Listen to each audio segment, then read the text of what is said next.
على النبي محمد.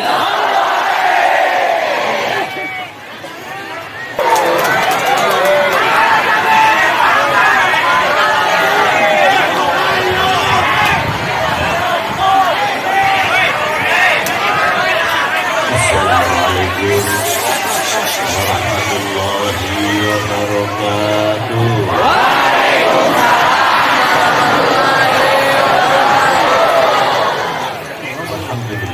Al-awwalu bila ibtida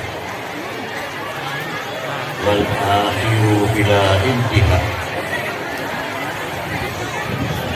Jami'u sifatil ulya wal-izzati wal-kibriya. Wassalatu wassalamu ala imami ahli sofa'i wal-wafa, qutbul anbiya wal-awliya, Sayyidina wa maulana Muhammadin khairid dawa li kulli saqamin wadah, rahmatan wa shifa fi sirri wal jila, wa ala alihi wa sahbihi ma jamatil aqwa sama amma ba'du. Ayuhat sadatina al-a'izza wal fudala yang saya banggakan, yang wajib saya mencintainya, bapak-bapak dari sesepuh ini sepuh alim ulama. Semoga para beliau diberi umur panjang, umur yang barokah. Begitu pula yang saya hormati bapak-bapak dari Forkominda, dari Kabupaten Tasikmalaya, dari Pak Bupati, Pak Dandim, Pak Kapolres, juga tidak terlepas tetangga Tasikmalaya, Bapak Kapolres Ciamis, Pangandaran, pimpinan DPRD, pimpinan FKUB, Majelis Ulama Indonesia, pimpinan daripada Nahdlatul Ulama, PP Ansor, Muslimat, Fatayat, PBNU, IPNU, dan beberapa para sesepuh ini sepuh yang tidak bisa saya sebutkan satu persatu, tidak berarti mengurangi hormat takdim kita kepada para beliau. Juga yang saya hormati bapak-bapak dari instansi pemerintahan, sipil, TNI, Polri yang selalu kita banggakan. Sesepuh ini sepuh dari warga Pamijahan, khususnya Duriyah al-maghfurlah al-marhum al-alimul allamah al-sayyid al-fadil Abdullah Abdul Muhyi al-Syahid al-Muhyiddin, sahib Pamijahan. Semoga yang semua saya sebutkan tadi diberi kekuatan zahiran wa batinan dari tokoh ulama sampai para umara dalam memimpin umat, memimpin bangsa ini. Diberi segala kemudahan, dijauhkan dari segala cobaan. Panitia dalam rangka haul Sayyidi Syekh Abdullah Abdul Muhyi Hidin Mijahan, kami mengucapkan terima kasih yang tiada terhingga dengan segala capeknya dan usahanya mengadakan haul perdana di dalam Pamijahan ini untuk lebih mengurai, lebih tahu sejauh mana kita mengenal para sesepuh bini sepuh nu aya di daerah Tasikmalaya ini. Punten bising-bising abdi campur-campur bahasana. Sebab aslinya malah kurang dia tadi orang Kalongan. Tapi ajar bahasa Sundanya kan mesti diajar kayaknya. Jadi kurang halus gitu. Ma'asyiral muslimin rahimakumullah. Pada siang hari ini kita kumpul mengingatkan kepada kita semuanya bahwa kita telah mendapatkan rahmat, karomah, wal barokah di pernikahan ini dengan sebab hakikatnya panggilan Allah, tapi syariatnya ketukan hati yang dipanggil oleh Allah untuk mendatangi kekasihnya. Siapa beliau? Sayyidi Syekh Abdul Muhyiddin Pamijahan. Ma'asyiral muslimin rahimakumullah. Bahwa di Indonesia ini, maaf kalau saya mungkin terlalu fanatik, saya bangga menjadi bangsa Indonesia. Keras Indo. Kenapa sih kalau mengucapkan Indonesia harus keras? Ya harus bangga dong. Indonesia. Mentah. Tapi kalau orang bangga mesti keras ngomongnya. Beb, bentarnya pacar masa adik. Padahal bukan ajang dunia akhirat. Nah, tapi ngomong wani bisa tegas pas karena saat ini abdi sampai ulah diganggu. Sama ketika kita mengucapkan kita bangga menjadi bangsa Indonesia, biar orang lain tergetar kalau mau tahu di Indonesia.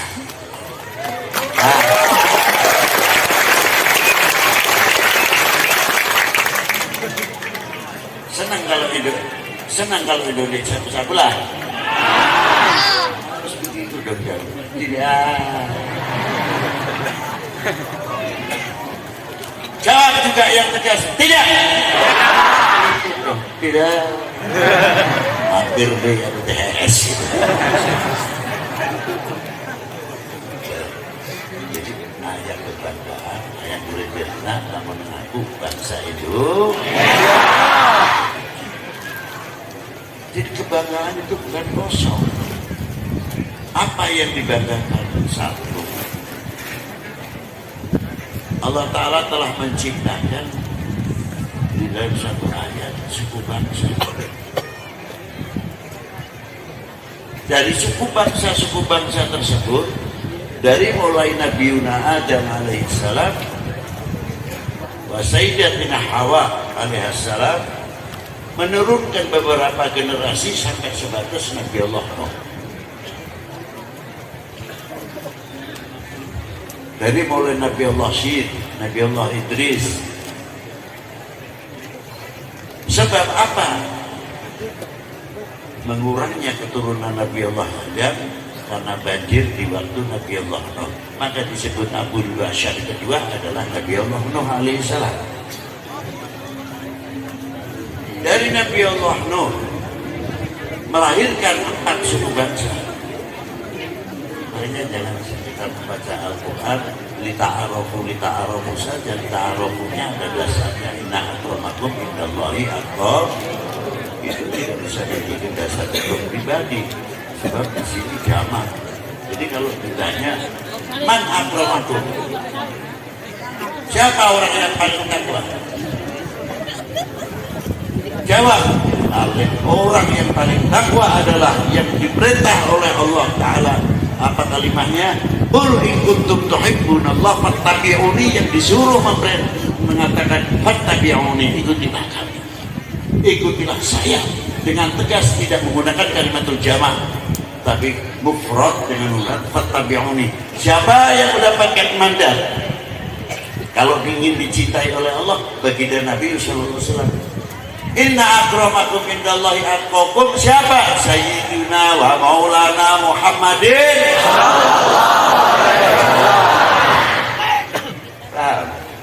Jadi kalau mau ingin akram, ingin atqam, ya ikut yang diperintah oleh Allah Ta'ala, mengucapkan fattabi'uni, jejak beliau baginda Nabi Sayyidina Maulana Muhammadin sallallahu alaihi wasallam. Dari Nabi Allah melahirkan empat suku. Yang pertama Arya. Orang Arya ini orang besar, memberani. Di antaranya menurut mana? Jerman, Argentina, Austria, India, bagian Pakistan, lalu Persia. Itu keturunan Arya. Yang kedua, turunan Babilonia, Afrika. Ketiga, Barbar, Cina, Mongol sebagian, terus Suria sebagian atau Syria. Yang keempat, suku Semit yang melahirkan Eropa dan Timur Tengah, itu dari suku Semit. Lita'arafu, untuk saling mengenal. Apakah mengenal itu dengan bentuknya, wujudnya? Habib Lutfi umpamanya, oh Habib Lutfi hidungnya panjang, ini pasti keturunan Arab. Oh ini pasti keturunan India, mungkin ada Indonya dan sebagainya. Boleh-boleh saja orang mengatakan. Keturunan boleh mengatakan si A keturunan A. Tapi bila mana kita dilahirkan di Indonesia, kakek saya sudah di Indonesia, bapak saya di Indonesia, keturunan sekali lagi saya ucapkan, bapak keturunan Arab, oke. Tapi bangsa bapak apa? Saya adalah orang Jawa dan saya adalah orang Indonesia. Kalau keturunan, oke saja lah, namanya keturunan kok. Tapi sayangnya di sini masih ada keturunan istimewa. Dari dulu lepas padahal beranak di sini, bertelur di sini mesti disebut saja ayam Bangkok. Ayam keturunan bukan ayam Bangkok. Kalau ayam Bangkok harus kasih warga negara itu. Masyaallah muslimin rahimahullah, sejauh mana kita mengenal kepada suku bangsa yang ada ini? Apa hak-hak yang ada di dalam suku bangsa? Bisa tidak kita saling menghargai? Karena tidak semua bangsa itu sempurna, pasti ada kekurangan. Kepulauan yang diciptakan oleh Allah Ta'ala tidak semuanya sempurna, pasti mempunyai kekurangan apa? Sebab selain Allah Ta'ala hawadir, makhluk buktinya berubah-ubah. Kalau kata sahabat saya, Muhammad Ibn Jabbas itu mengatakan jam 9 kemarin dengan jam 9 sekarang berbeda. Ya iya, karena dua-duanya itu makhluk. Jam 9 yang kemarin dia makhluk, jam 9 sekarang adalah makhluk. Itulah ciri khas sifatnya makhluk, mempunyai sifat kekurangan. Itu nyata. Masya Allah, itu pas sudah. Menjawab masalah tauhid itu luar biasa. Masyaallah muslimin rahimahullah. Dari keturunan masing-masing mempunyai hak, mempunyai kedudukan hingga menjadi negara. Kita saling mengenal atau tidak? Kita mengenal Malaysia, kita mengenal Thailand, kita mengenal Sri Lanka sampai Indochina dan sebagainya. Hak-haknya mereka itu apa yang wajib kita hormati? Sebaliknya, kita saling menghormati dan mereka menghormati milik kita. Kalau dunia ini saling mengenal, tidak ada perang di dunia ini, aman isinya dunia. Karena apa? Saling mengingatkan, saling mengisi. di antara kekurangan kedua belah pihak. Itulah. Jadi memahami Al-Quran ini luas sekali. Belum mengenal dalam dunia ekonomi, belum mengenal dalam dunia pertambangan, belum mengenal dalam dunia pertanian, apa yang bisa kita menyambung di antara negara dengan negara, apa yang saling menguntungkan.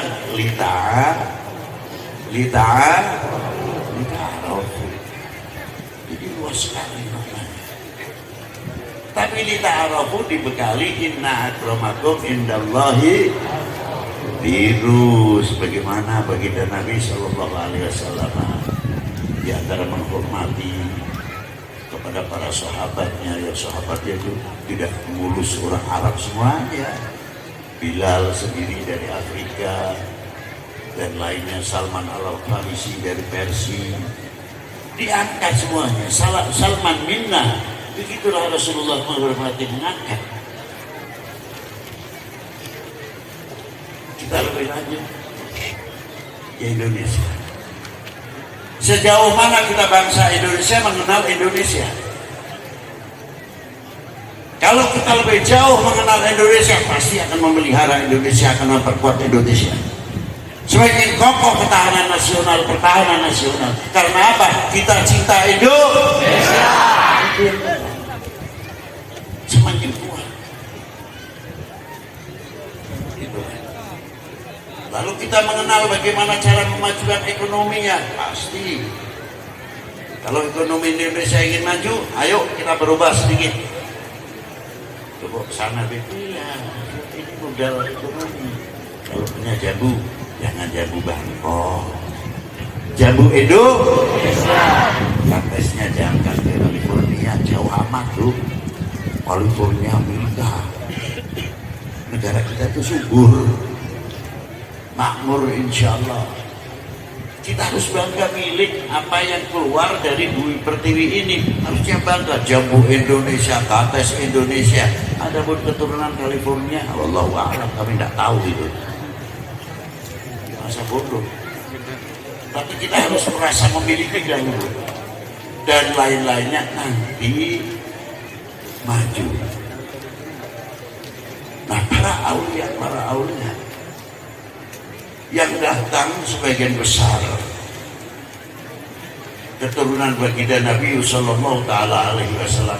Jadi Indonesia itu kaya bukan hanya kesuburan, kemakmuran dari apa yang keluar dari bumi pertiwi saja, sampai aulianya diantaranya paling terbanyak di dunia aulia di Indonesia. Anda harus sadar.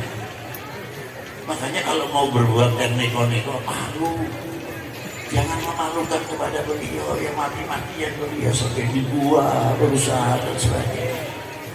Malah kita malah pecah belah, mudah kena hoax saja. Hak akhirnya mutah ya. Hasil muslimin rahimahullah. Jadi Islam masuk ke Indonesia sudah mulai abad pertama, yang dimakamkan di Barus, di Sumatera. Lalu generasi yang lain melalui jalur India. Mengapa para ulama, para aulia dan para habaib yang masuk jalur India? Ada sebab. Apa sebabnya? Bahwa di zaman Rasulullah SAW, Rasulullah dihijrahkan kok tidak di daerah Semenanjung Arabia yang konon setapak culture-nya atau budayanya sudah maju. Mengapa? Atau ke negeri Sabah atau lainnya, Syam, kok tidak dihijrahkan ke sana? Ada apa hijrah pertama ke daerah timur jauh? Dan jalan itu dikenal Jalan Sutra. 3.000 tahun yang lalu sebelum Masehi. Ada yang meriwayatkan 500 tahun sebelum Masehi. Jalan itu sampai sekarang disebut jalan sutra. Apa sebabnya? Barter dari timur tengah India, melalui India terus ke timur tengah, ada yang melalui Persia, masuk ke dunia Arab, membawa kain-kain, ada yang disebut dari sutra, maka jalan itu disebut jalan sutra.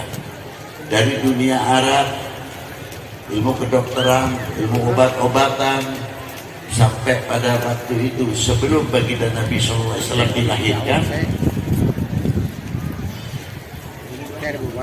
sebelum baginda Nabi dilahirkan, penemuan dunia Arab pada waktu itu sudah mampu bedah sesar. Cuma tidak dipraktekkan kepada manusia, dipraktekkan ketika ada unta yang mau melahirkan tidak bisa. Di eksperimennya di situ. Selamat. Kemajuan pada waktu itu luar biasa. Maka jalan tersebut berhubungan terus bergulir.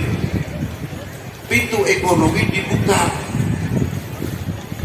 Hebatnya begitu Rasulullah hijrah, bukan terus maaf aja dulu ya, bukan langsung Allahu Akbar bawa pedang, bukan itu.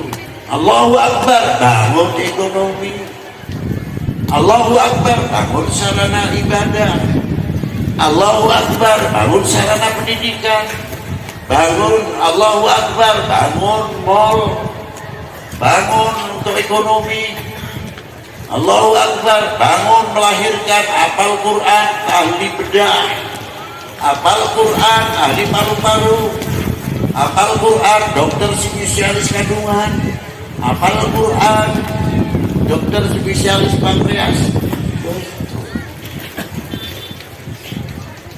Pada waktu zaman Rasulullah ekonomi maju, hebatnya tidak sembarangan. Dan pada waktu itu Rasulullah sudah mengumpulkan orang-orang Yahudi, dikumpulkan semuanya. Suku-suku yang ada di pegunungan ataupun di Madinah pada waktu itu dikumpulkan, diberi hak oleh Rasulullah masing-masing, dari Yahudinya, suku-suku dan sebagainya. Itu contoh yang luar biasa. Kita ketinggalan bagaimana cara mempersatukan umat dan bagaimana cara mempersatukan bangsa ini. Nah, perjalanan ekonomi inilah yang saya ceritakan dari para dzurriyyah Sayyidina Muhammad SAW, diawali dari Al-Imam Amir Abdul Malik. Al-Imam Amir Abdul Malik pertama yang masuk ke India, pernikahan dengan putri Nasr Abad, melahirkan putra yang disebut Abdullah Udmat Khan. Maka kalimat Udmat Khan itu predikat atau pangkat, titel yang diberikan oleh India atau Pakistan pada waktu itu di Hyderabad, Nasr Abad. Nah, Abdullah Udmat Khan mempunyai anak banyak. Di antaranya Al-Imam Ahmad Shah Jalal. Imam Ahmad Shah Jalal orang yang pertama kali masuk ke daerah Vietnam atau Kamboja. Single. Tidak bawa teman. Pada waktu itu masih pertikaian antara kerajaan Champa dengan kerajaan mana? Ribut. 1 tahun itu perang bisa 2 kali 3 kali, akan korban. Al-Imam Ahmad bin Abdullah bin Amir Abdul Malik bin Alwi Amal Faqih bin Muhammad Said Marbat bin Ali Khalid Qasam bin Alwi bin Muhammad bin Alwi bin Ubaidillah bin Ahmad Al-Muhajir bin Isa An-Naqi bin Muhammad Al-Naqib bin Ali Al-Uraidi bin Ja'far Sadiq bin Muhammad Al-Baqir bin Ali Zain Al-Abidin bin Husain Sibti bin Ali bin Abi Thalib bin Rasulillah bin Fatimah bin Rasulullah sallallahu alaihi wasallam. Dan Imam Ja'far Shadiq itu siapa? Bin Muhammad al-Baqir adalah ibunya Sayyidah Farwah bintil Qasim bin Muhammad bin Abi Bakr Siddiq. Jadi wali 9 dan habaib yang ada di Indonesia ini turunan baginda Nabi SAW, turunan Imam Ali bin Abi Thalib, turunan Sayyidah Fatimah, turunan Sayyidina Abi Bakr Siddiq. Itu yang ada di Indonesia.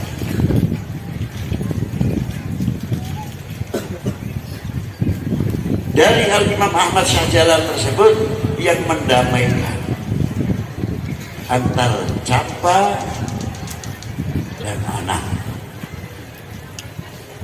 yang akhirnya Syekh Ahmad Syahjalal dipilih oleh dua kerajaan menjadi raja. Menolak beliau tapi dipaksa karena kecintaannya, akhirnya bisa menyatukan anak dan Campa, melahirkan beberapa putra, di antaranya siapa? Al-Imam Jamaluddin Husain. Saya terangkan biar tahu lebih jauh. Anak pertama siapa? Sayyid Muhammad Al-Kabir, beliau yang dakwatul Islam di Banten. Kedua Ahmad Hisamuddin, juga di Banten. Yang pertama lagi Al-Imam Barokah, ayah Maulana Malik Ibrahim di Gresik, meninggal pada tahun 1841, tidak menghitung tahun terpaut.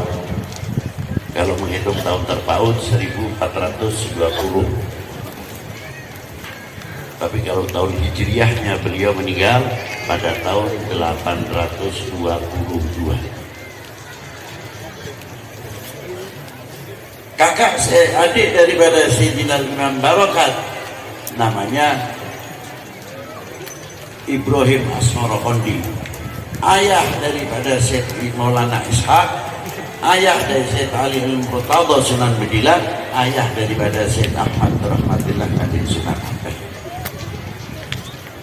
Dari Muhammad Ma'inul Yakin putra Maulana Ishaq, berarti Sunan Ampel juga mengambil menantu Muhammad Ainul Yakin Sunan Giri, dijadikan menantu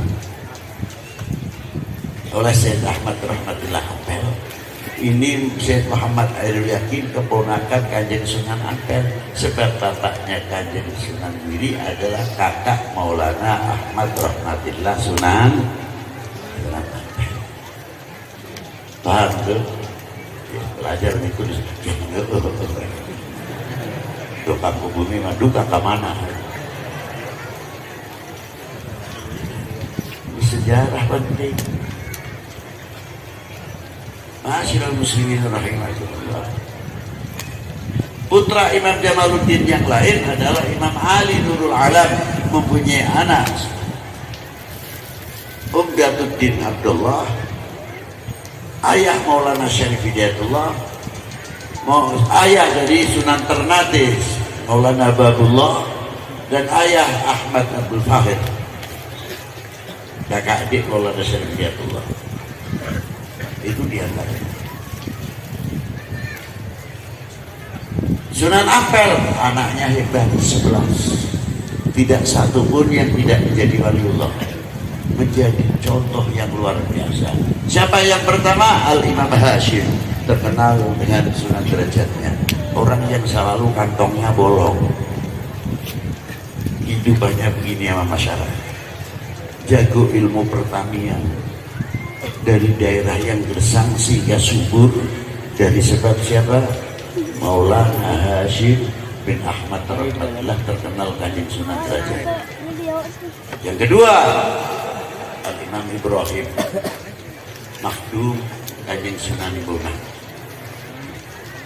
Dia bapak para umarok, bapak para sultan, bapak para panglima atau disebut kalau dahulu senopati, bapak para hadipati, bapak bangsa, bapak umat, Abul Aitam, Abul Fuqara wal Masakin, Maulana Ibrahim Makhdum Kanjeng Sunan Bonang. Yang kedua, Al-Imam Zainal Abidin Sunan Qodidamat, hakim yang terkenal adilnya, seorang qadhi yang allamah. Yang ketiga, yang keempat, Maulana Ja'far Shadiq, terkenal Kanjeng Sunan Kudus. Itu hebatnya. Ahli ekonomi. Yang kelima, As-Sayyid Abdul Jalil Kanjeng Sunan Jeporo. Yang keenam lelaki, Syekh Ahmad Isamuddin Kanjeng Sunan Lamongan. Yang putri, Dewi Asyiqah binti Imam Ahmad rahmatillah, istri Al-Imam Abdul Fattah Kanjeng Sunan Demak. Ibu dari Adipati Yunus, ibu dari Sekar Sidolepen, ibu dari Al-Imam Sayyid Ali Muhammad Ali Liuddin, terkenal Kanjeng Sunan Trenggono. Itulah ibu beliau. Yang ketujuh atau kedelapan, Dewi Ruqayyah, istri daripada Sayyid Muhammad Ainul Yakin Sunan Giri. Jadi jangan kaget kalau pamijahan itu ya turunan Apel, ya turunan Sunan Giri. Karena kakek perempuan daripada Syed Abdul Muhyi, Siti Syekh Abdul Muhyi, ibunya kakek dari abahnya juga turun Kanjeng Sunan Ampel. Ini dia. Yang kedelapan, Dewi Hafsah, istri Syed Ahmad dari Yaman. Dewi Mutmainah, istri dari Syed Abdul Rahman Sunan Mojo, namanya Mutmainah, salah.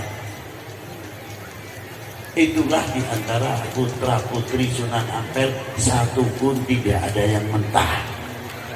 Jadi semuanya keturunannya juga luar biasa. Itu yang ada di Indonesia pagernya. Belum yang lain, belum bisa ceritakan.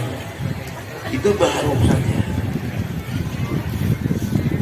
Di antaranya keturunan beliau adalah Sayyidi Syekh Abdul Muhyi, di mana beliau dilahirkan di Yogyakarta. Jadi beliau itu luas, bahasa Jawanya sangat luas karena tempat kelahirannya. Sekitar umur 19 tahun mulai beliau melangkah belajar sampai ke Apel, di mana tapak tilas eyang-eyangnya yang ada di Apel dan di Giri. Mendapat beberapa ilmu yang luar biasa. Yang terakhir beliau belajar kepada akabiril ulama wa akabiril aulia Sayyidi Syekh Abdul Rauf Sibil. Beliau mendapatkan ijazah yang lengkap sampai kepada tarekohnya Syatoriyah, mendapat ijazah mutlak dari Sayyidi Syekh Abdul Rauf Sibil. Teman beliau siapa? Syekh Burhanuddin Ulama di Padang. Dan 3 orang lagi yang ke daerah Sulawesi. Masih banyak lagi kalau saya terangkan riwayat hidup daripada Sayyidi Syekh Abdul Muhyi Pamijahan. Dari situlah beliau menggelar tarekatnya. Apa tujuan tarekat? Membersihkan kolbi, membersihkan hati. Tapi beliau tidak diam. Jangan dikira Wali Sembilan itu taunya kalau kita di film mungkin adu kesaktian saja. Satu mengeluarkan sinar, yang satu berlurus lagi bisa terbang sampai.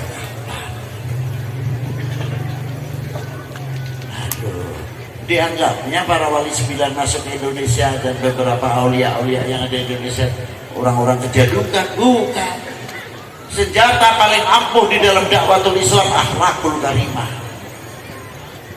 Tidak ada yang melawan dengan akhlak. Itulah. Dikira kalau kejadukan membok, operan menang. Yang kalah itu paling tidak terkritik sedikit hati itu. Awas mana, kesempatan. Tapi kalau dengan akhlak, tidak. Coba. Sebagaimana yang telah dilakukan oleh Imam Ali bin Abi Thalib. Begitu perang luar biasa. Orangnya itu jatuh sambil meludahi kepada Imam Ali. Mau dihantam oleh Imam Ali bin Abi Thalib gak jadi.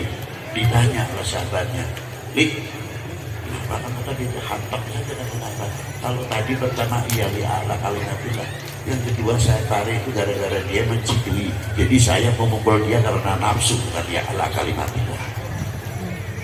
Itu hebatnya para tokoh-tokoh pendahulu. Ma'asyiral muslimina rahimakumullah, para pendahulu juga ahli ekonomi, ahli pertanian. Dengan dakwah itu bagaimana ketika hidup di zaman Brawijaya, para aulia bisa memasukkan income-nya kepada pemerintahan.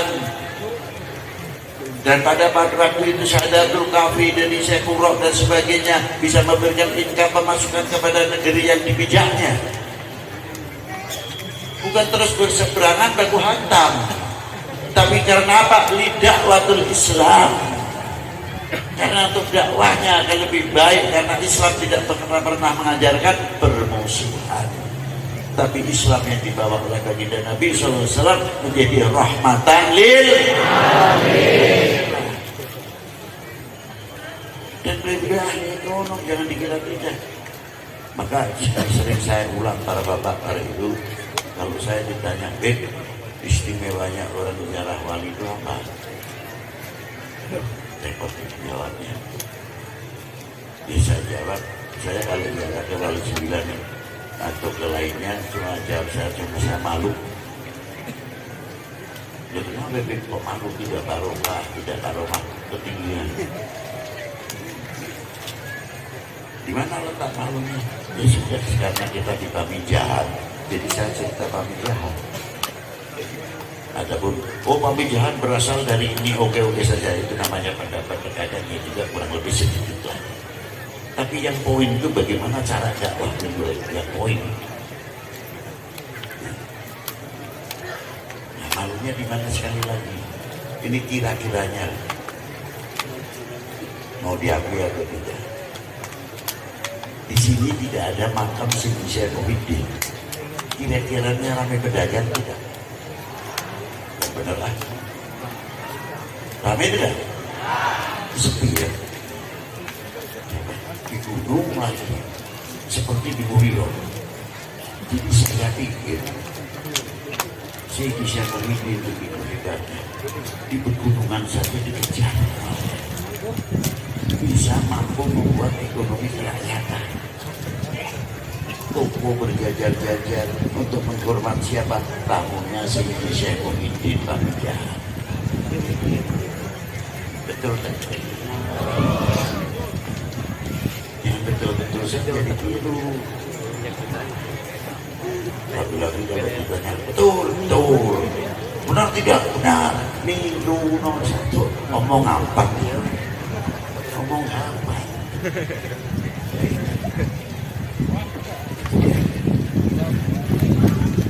Dan orang yang ziarah kepada beliau, ada yang akhirnya keras, ada yang tidak.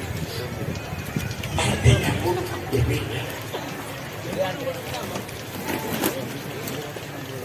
Yang satu ini, yang satu ini, yang satu ini. Berseberangan atau tidak? Mau partainya apa, mau apa? Kalau sedang berziarah, kumpul, ngarokok bareng, di luar, ngopi, dan sebagainya. Ngomongnya ekonomi, pasaran seperti hampir ramai kumah ya.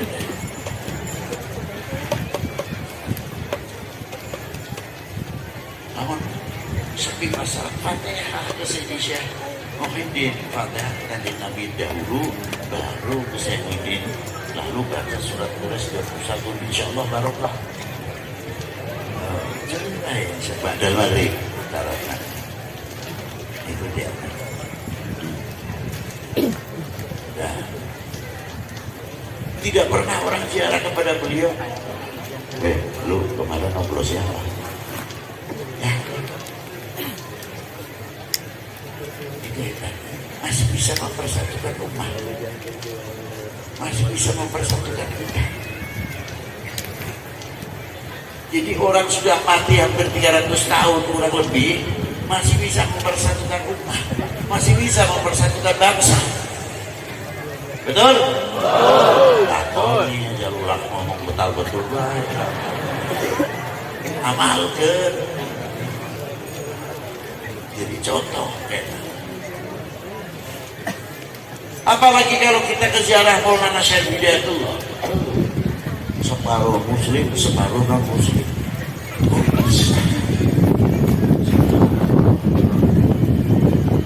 Ternyata sejarah ini terulang. Beliau meniru kakeknya siapa di zaman Brawijaya, mengangkat Menteri Ekonomi dan Menteri Irigasi Malik Ibrahim. Menteri Keuangannya Maulana Ibrahim Asmarokondi, ayah kajen Maulana Ishak, ayah Maulana Sunan Ampel. Yang ngangkat beda agama, yang diangkat beda agama. Kok bisa itu, kok bisa?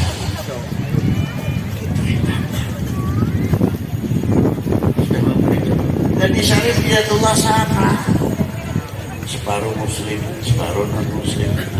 Kok bisa orang sudah mati mempersatukan umat, mempersatukan bangsa? Dari lilinnya yang tinggi, besar, ada banyaknya sekepel, ada kurang dan sebagainya sesuai kepercayaan dan agamanya masing-masing. Dan tidak ribut. Itu terlalu besar kemenyannya, kita pusing nih. Kecil daun dikit, tidak ada. Dan ribut. Di tempat kita muslim ada tahlilnya yang cukup berat.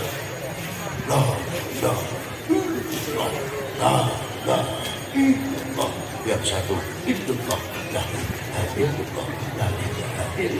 yang ditukar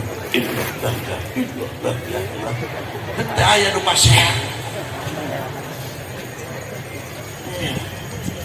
Bahkan pada waktu saya ziarah, ada orang dengan rombongan satu besar dari Tunggal sekitar itu dia udah tinggal tadi akan aduh saya minggir dulu lah, ini bahaya, pasti suara orang ini keras, orang tinggi besar, saya anggapan begitu. Nggak tahu kebalik-balik ini lah kantor TP Mustafa Sinama.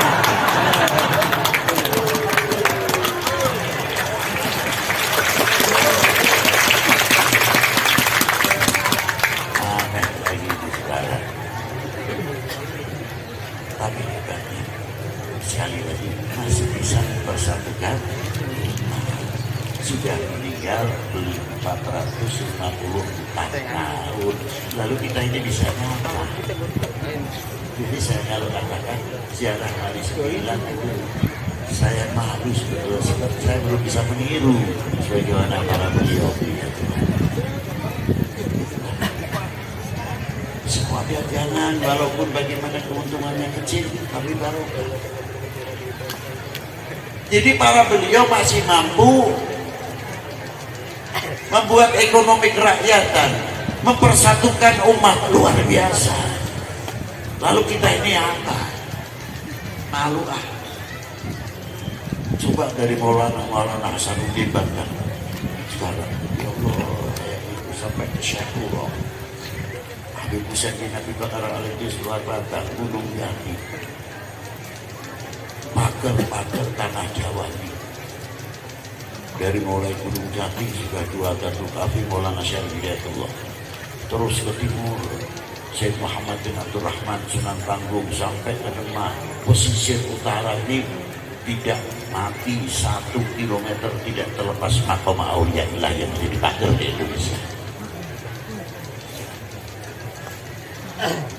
Saya punya catatan, kalau malam saya belajar kirim fatwa kepada para beliau. Beliau juga andil besar di dalam melawan penjajah, dimulai zaman Portugis sampai diteruskan regenerasi di zaman VOC, dan bagaimana cara menanamkan, mempunyai, merasa memiliki underbelly kepada republik ini yang didukung oleh keyakinan dan agama masing-masing. Coba, bagaimana cara menanamkan cinta bangsa, cinta tanah air? Padahal pada waktu itu yang namanya bendera di zaman penjajahan, saya ambil saja bendera penjajah, instansi pemerintahan di India Belanda. Kalau kita mau pasang merah putih, tidak boleh nama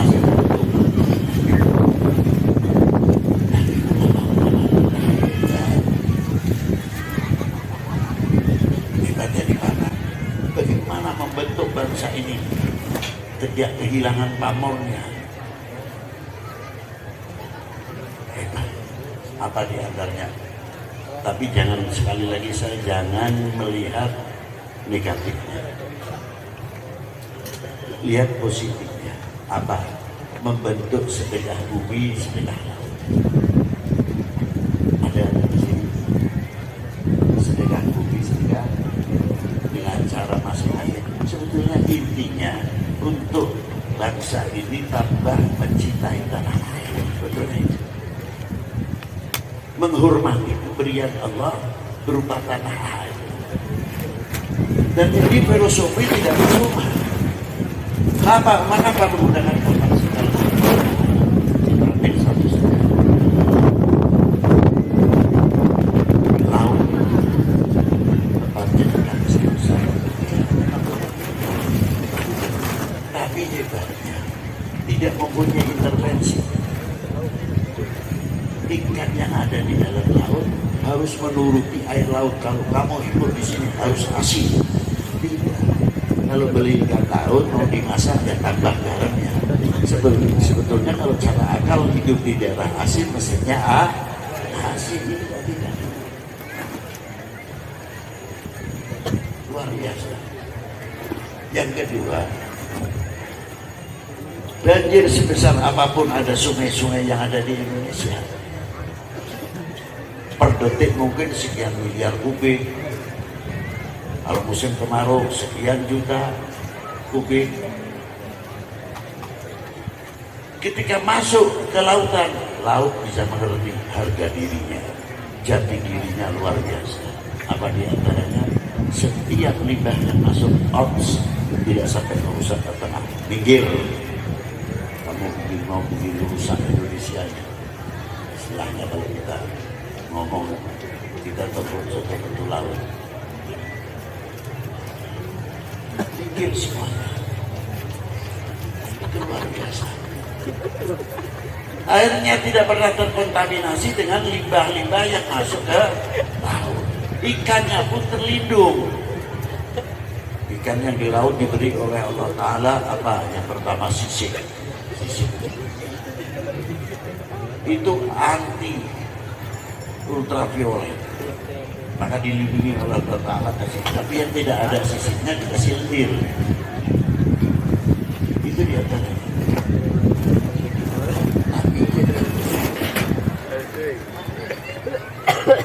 Air tawar yang masuk adalah kasih berapa juta, berapa miliar kubik yang masuk ke laut. Air tidak mampu merubah asinnya air laut. Karena apa? Air laut mempunyai harga diri. Sering diberi contoh.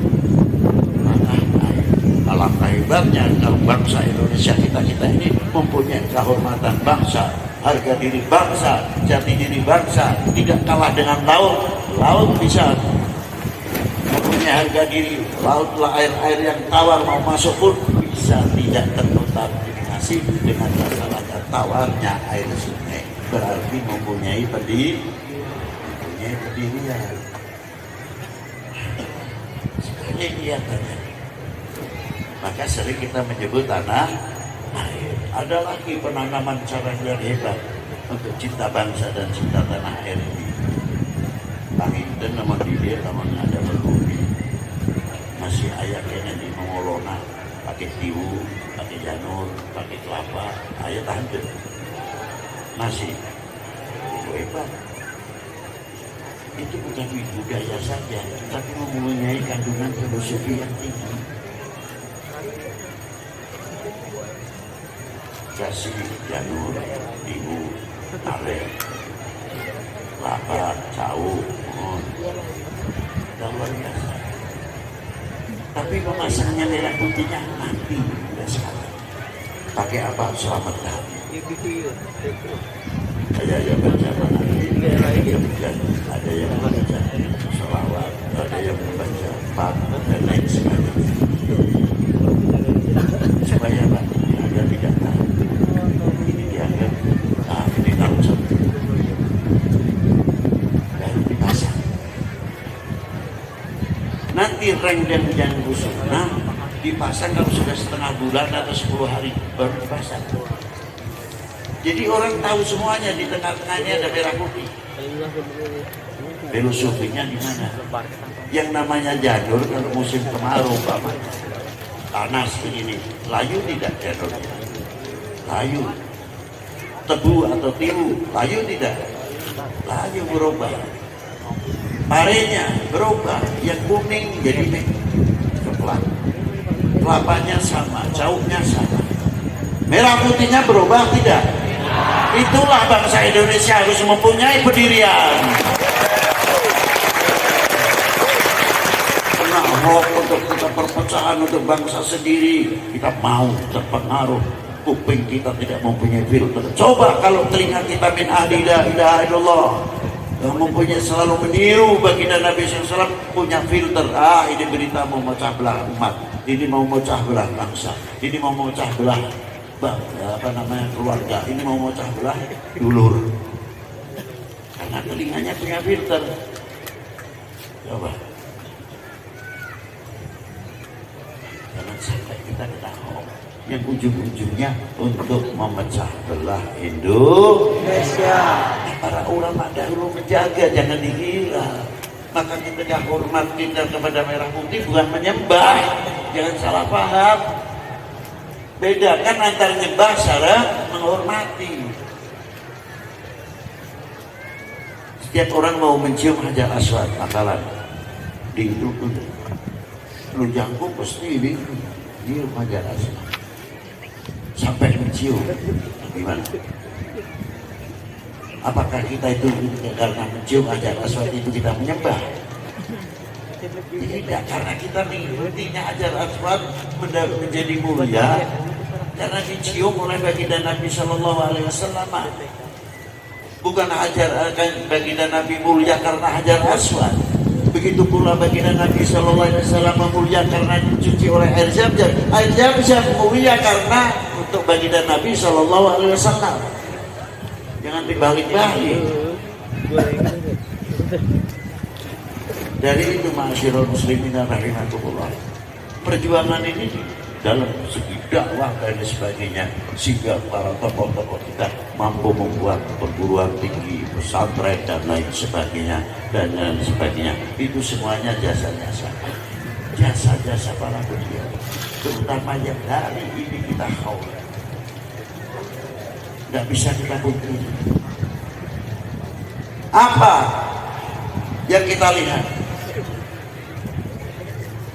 di antara perjuangan para beliau? Mana mungkin kita bisa melihat kalau tidak ada hal. Ini perlunya hal supaya kita menjadi umat, menjadi bangsa tidak melupakan sejarah. Umpamanya kita mengkholif ulama siapa, kajian sunan siapa. Untuk apa? Untuk menambah keukhuwahan kita. Semakin akrab dengan kerukunan itu, subhanallah, bala akan jauh. Tapi kalau kita yang sangat khawatir, kalau sudah muncul ribut, pecah belah, terus takut lama-lama nanti Allah Ta'ala mengirimkan bala lagi.